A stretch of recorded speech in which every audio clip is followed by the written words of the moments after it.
This is part 3 of chapter 1. We are being asked to estimate the value of 200 divided by 2.2. Okay, so what I want to do is I want to look at these and decide, is one of these really close to something else? 200 is an exact number. It's a nice number. I don't want to deal with this. But 2.2, I can round to a whole number, right? So if I look here, that's a 2, which is less than 4. So this is going to be approximately equal to 200 divided by 2, which is equal to 100. So 100 is my estimate. Now you might want to take a second and think about whether this estimate is too big or if it's too little. Okay? One way of doing that is just think about it. If I divide by a larger number, my answer tends to be smaller. So 200 divided by 2 is 100. 200 divided by 3 is going to be smaller. 200 divided by 4 is even smaller, right? Well, 2.2 is larger than 2, so this answer should be smaller than 100.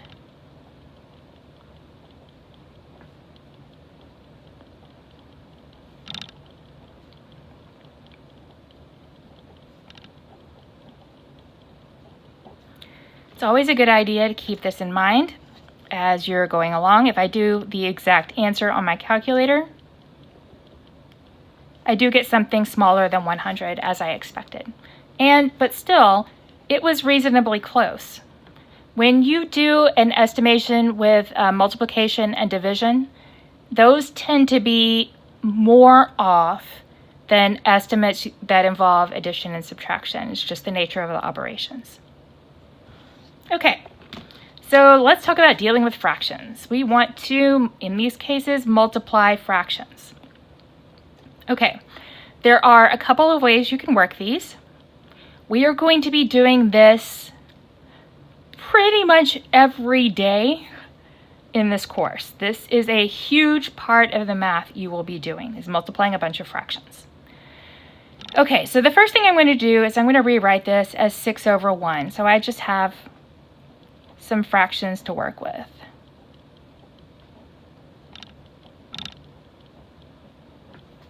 Okay.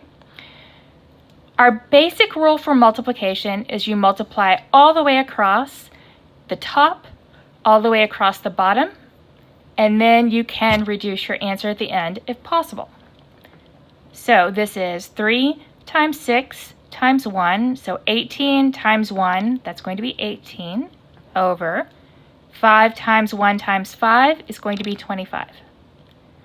So I have 18 over 25, and then I need to decide if this thing reduces at all.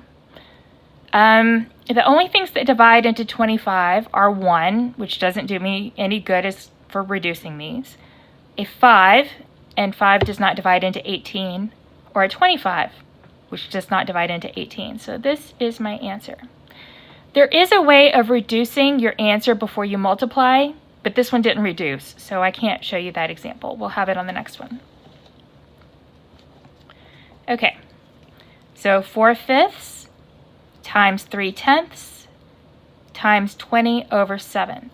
I'm going to show you the same way we just did it, okay, which would be 4 times 3 times 20, which is 240, divided by 5 times 10 times 7, which is 350. Now I need to reduce this if I can, and since both of these end in a 0, I can definitely divide both sides by a 10 to see where I end up, which gives me 24 over 35. The only things that divide into 35 are 1, which doesn't help us, a 5, 24 is not divisible by 5, a 7 doesn't go into 24, and then 35, which doesn't go into 24 either. So this is our answer. That's what you get if you multiply straight across and then reduce. It's easy to understand, but you're usually dealing with big numbers. Like I said, there is a way to reduce this, before you multiply. We are allowed to reduce fractions before we multiply if we look up and down. All of these are in lowest terms individually, but if I could reduce one of these fractions, I would do that first because it makes my number smaller and I'd be closer to my answer. The other way we can reduce is on a diagonal. So we can reduce up and down, and we can reduce on diagonals. We just cannot reduce straight across. Now, what I mean by that is if I look at let's look at these first two. Ignore that one for right now. I cannot reduce up and down. Both of these are okay. But the 4 and the 10, that's on a diagonal. The 4 and the 10, those are both divisible by 2, correct? And if I divide this by 2, I get a 2. Divide this by 2, and I get a 5. Okay, this can get fairly ugly, and if you ever need to stop and rewrite what you have and then continue, by all means do that. You know, it's okay to write more than you need. It's often make stupid mistakes when you write less. Okay, so now let's look here. These two don't reduce any further. These two don't reduce. Now, when I'm looking here with this 20, I could reduce this 20 and this 5. Even though there's a fraction between them, I'm allowed to do that. It's still a diagonal. Or I could also do this 5 and this 20 and end up at the same place. This 3 does not reduce with the 5 or the 7. So let's just do these two since they're close by. If I divide this by 5, I get a 1. Divide this by 5, and I get a 4. So now let's look. Does this 2 reduce with a 1 or a 7? No. Does this 3 reduce with a 5 or a 7? No. 4 with a 5 or a 1? No. So this is as good as it's going to get. Multiply across the top. Okay? 2 times 3 times 4 gives me 24 over 5 times 1 times 7, which is 35. So we got our answer.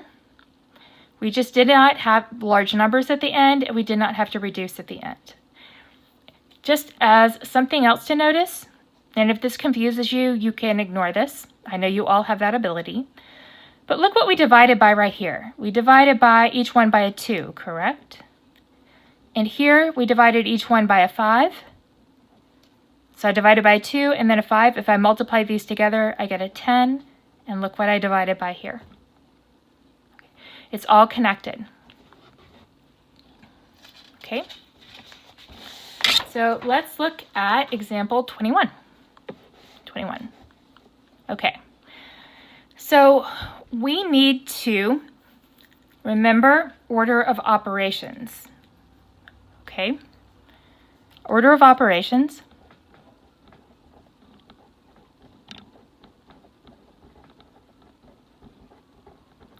Okay, a couple of ways people remember it is please excuse my dear Aunt Sally. I've also heard it with Sue for some reason, but a lot of people just remembered PEMDAS. What this stands for is parentheses, exponents,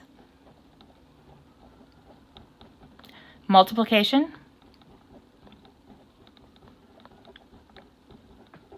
division, addition, and subtraction.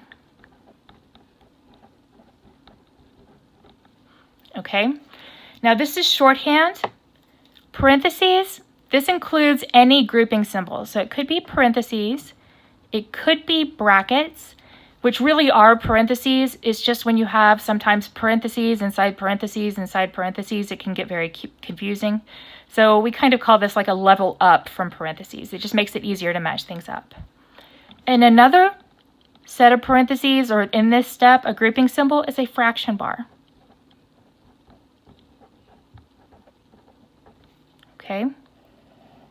A fraction bar groups the top and it groups the bottom. So when you have a problem like this and you need to simplify, basically you have two problems in the beginning.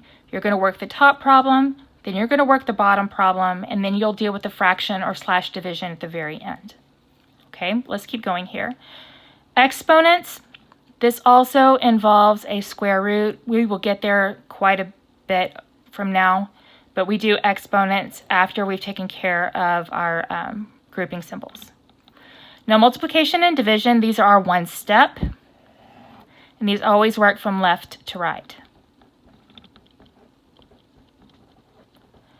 This can be very tricky because the way we write our problems sometimes, you're going to be very tempted to do something else. We have to think about this completely, okay? And then addition and subtraction also works from left to right. Okay, so returning to problem 21. We have a grouping symbol with the fraction bar, so we need to do this multiplication first. 21 times 15 is 315. Now divide by 7 because we've simplified each, and we get 45 as our answer.